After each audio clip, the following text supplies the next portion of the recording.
Welcome to the very first episode of the Modern Midlife Collective. I am Dr. Jillian Woodruff. I'm a board certified gynecologist, a cosmetic gynecologic surgeon, a sexual medicine expert, and a nationally certified menopause provider. I'm also the Chief Medical Officer of Modern Gynecology and Skin here in Anchorage, Alaska. And I'm Dr. Ade Akindipe, doctor of nursing practice. I'm a family nurse practitioner. I'm an obesity medicine specialist, and I'm also the owner of Rejuvenate Health and Wellness here in Anchorage, where I help women rebalance and restore their health through root cause medicine. We're so excited to welcome you into this space that's been on our hearts for so long. Yes, we've been talking about this for quite some time and decided now is the time to do this.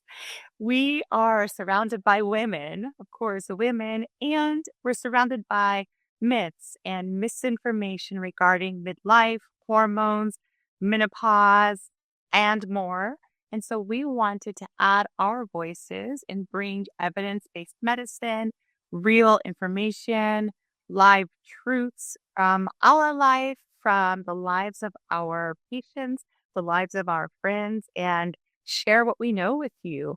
Women are often dismissed when they go to their providers with issues that are arising in midlife, and they're told that everything is normal. I hate that. It may be typical, but it's not normal if you're not feeling your best self. So we wanted to change this narrative, and we created a Modern Midlife Collective. Absolutely. And we want you to know that this isn't just a podcast. It really is a conversation, a sisterhood, a space for real life talk about health, hormones, and the power of midlife, because we know that in midlife, it's important for you to thrive, right?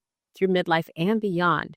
So we're building this community because midlife women deserve better information and compassion.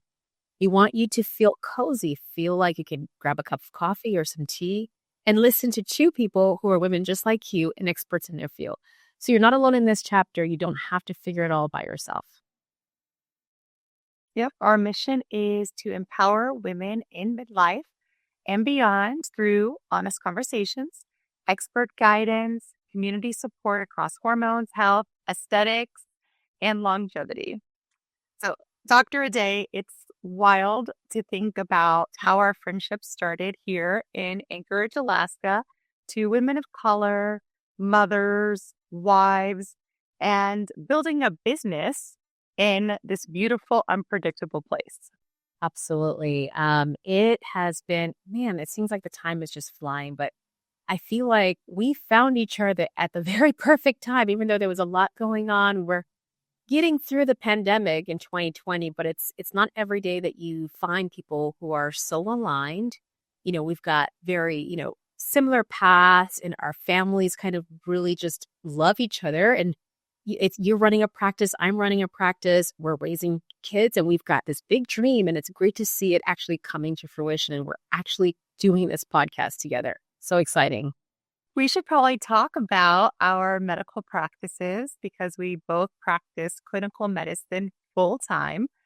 And for both of us, I think starting our practices, it was a leap, a leap of faith in knowing that we could do this on our own, but not really on our own, knowing that we are surrounded by people that can support us. Um, Now, when I created Modern Gynecology and Skin, I saw a need in the community. I wanted a place where women could come and have their gynecologic needs met, also their aesthetic needs met. I wanted to combine that into one place where you could look and feel your best on the outside and on the inside. So patients started asking me for more information. They started asking me for things that I needed to learn more about so that I could bring that into my practice to better serve my patients. So Modern Gynecology and Skin was a way for me to deliver the needs of my patients in a spa-like setting. And I know you have similar goals in really listening to your patients. So tell us about your practice, Rejuvenate Health and Wellness. Absolutely. I mean, your practice shows that you actually listen to your patients. You know exactly who you're serving. And you've made it really seamless, right? From how women come in for their cosmetic needs, gynecological needs. And we know that women, as they're transitioning through midlife and realizing the changes in their bodies and their skin and their hair, it only makes sense to integrate these services, these therapies that will help them, whether it's IV therapy, whether it's aesthetics for skin. So it's really great to kind of have all that. And you also integrated nutrition to help them into. So absolutely, it really inspired me. And I decided to take that route into going a little further with trying to help women understand their bodies. Like what's really happening with your nutrition, with your sleep, all those little lifestyle pillars really matter, right? Along with everything that you're doing on the outside, what are you doing on the inside to make sure that you continue to thrive? So I've been working in functional medicine, looking at the root cause and helping women, who struggle with weight loss to feel better in their skin and have more energy. So I wanted to create a space like you, Dr. Jillian, where they come in and they feel like they're heard.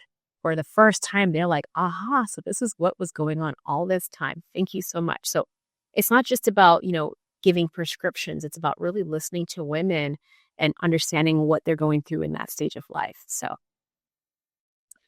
I don't know about you, but in medical school, we did not learn these things. Many of the things that I am helping women with today are things that I had to really study on my own, research on my own, find communities could help me to learn this information. In fact, many things I learned the complete opposite, as I was caring for patients. So when it came to hormones, the things that I learned in medical school and residency were surrounding studies like the Women's Health Initiative that were perhaps released before they should have been. The data was released before it should have been. It was misinterpreted and misinformation began to spread at that point. And so those are the things that I learned. We shouldn't do this. We shouldn't do that. And now we're backtracking. People are starting to have this conversation and find out, why do we say we shouldn't have hormones when hormones are literally the messengers of our body that, help us to see, hear, think, do our hearts to function properly, to do all of the things that we need. So even sexual medicine, we didn't, even though I'm a gynecologist, we did not learn a lot about sexual medicine in terms of, why am I having pain? Why do I have low desire? How can I increase my orgasm? Those are things I had to really study later. And these are things that are very important to women throughout life. It's not only in your 20s and 30s. This is a throughout life. We want to have pleasure. We want to need our hormones. As you're talking about nutrition and metabolic health, I know in medical school that isn't something that we put together. So I don't know, was it different for you in nursing school or in your program to become a nurse practitioner? Did you get this information at that time? not at all. In fact, you probably, no, I will actually say it's probably about the same experience. In nursing school, you're taught to, of course, not, you can diagnose as a nurse, like, based on a particular assessment, and then you carry out the treatment plan in conjunction with the doctor, right? And there might be some standing orders, but everything comes down to symptoms and a treatment, whether it's medication or certain things according to a diagnosis. They're always diagnosis related, right? So you have to have something wrong with you for you to be able to treat. So nursing can be a little bit different, and we try to take a holistic view about how are you feeling, are you sleeping? So that's the only thing that I think might be a little bit different with nursing. We are taught to kind of look at the whole picture. What is the family dynamic?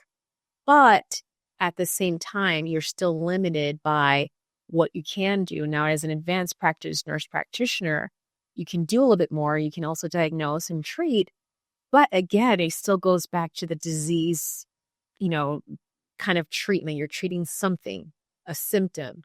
So you have to go back and really look at the education that's out there. If there's hormone education, lifestyle management, functional medicine. And now we know that there's a lot more that can cause disease. So before you get to the point where you're getting sick, how can we reverse those things so that you can thrive and not have to rely on medication? So yeah, just like you, I had to really go back and learn, and I'm still learning. There's always something new, and we know now that hormones don't cause cancer. Actually, hormones can be a way for you to thrive and not have to deal with those symptoms like menopausal symptoms and all the other benefits you get even if you don't have menopausal symptoms. So it's great to see more providers out there that are learning and are open to accepting that, yes, there is more you can do besides having to be sick for the rest of your life. That's right. And I know that you study functional medicine, which I love because you just mentioned getting to the root cause of what is causing your issues or your symptoms.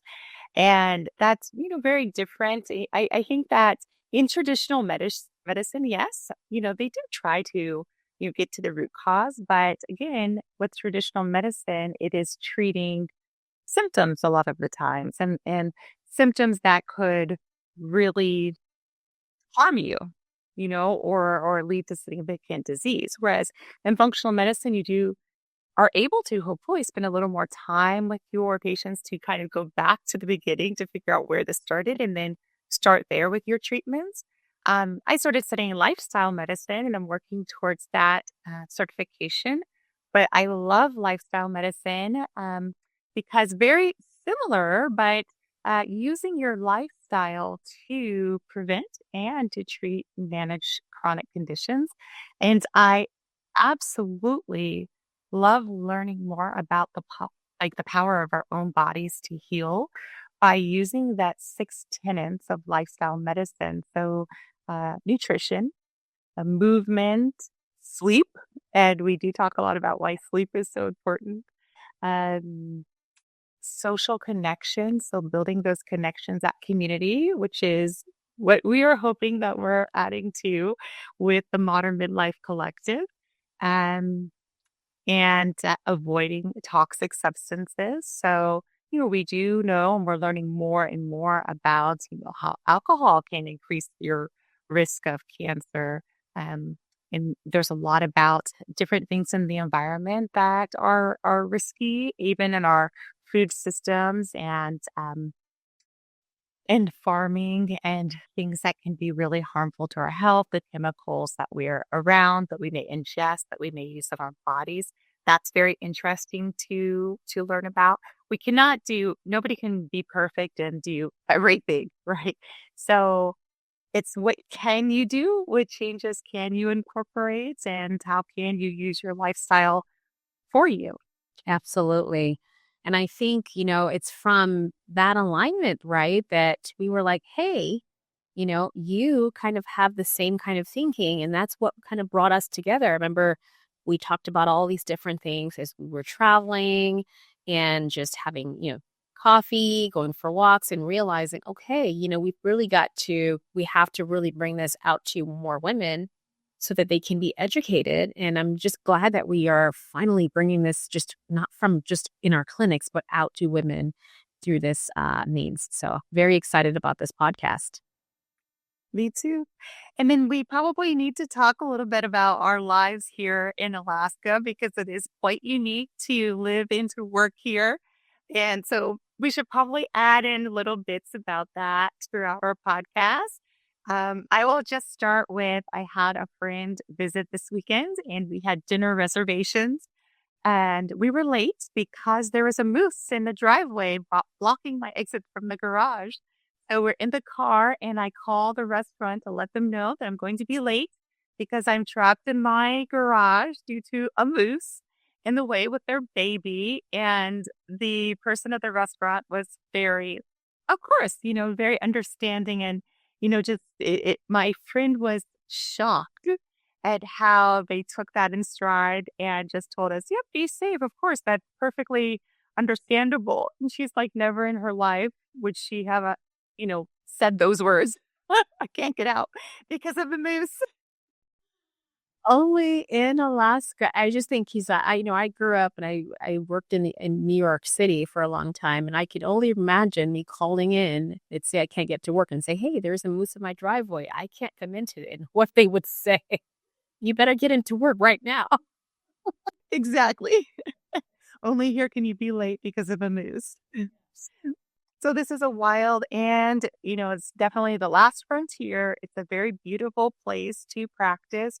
The people are also very, very kind and beautiful. And I think many people are surprised by the diversity that you'll find here in Alaska. There are people here from everywhere. So there are, our native Alaskan indigenous population, which just adds such beauty. We're living and working on their land, and it's amazing to learn more about this community and to be a part of that community. And there are military bases, several military bases, two here in Anchorage and one in Fairbanks. And so that brings in people from everywhere. And when you're surrounded by this diversity, it is beautiful. And it also lends itself to the practice of medicine and being able to care for all types of people from all different places. And we learn from each other. Absolutely. And I think that's one thing I was actually very surprised about. And in fact, people ask me all the time, what's the diversity like? I said, you've got to come see it. You see all kinds of people from all walks of life. They're bringing whatever culture that they came from in their experiences.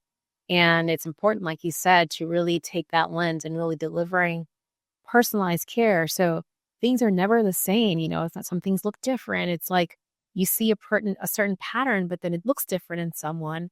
And that's because of who they are, right? Genetically or, whatever their history might have been. So it makes it very interesting and rewarding for sure. So, what can you expect from us here on the Modern Midlife Collective?